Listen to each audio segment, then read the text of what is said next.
Hinimok ng Philippine National Police ang mga opisyal ng barangay sa buong bansa na makiisa upang masiguro ang ligtas at incident-free na pagdiriwang ng bagong taon, lalo na ang laban sa iligal na paputok at indiscriminate firing.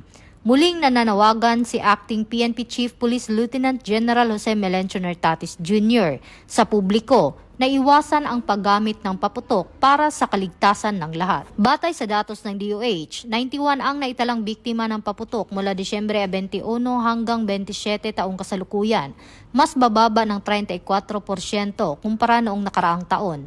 Hinimok din ng PNP ang publiko na iulat ang anumang paputok ng baril, kasabay ng paalala na ipapatupad ang one-strike policy laban sa indiscriminate firing.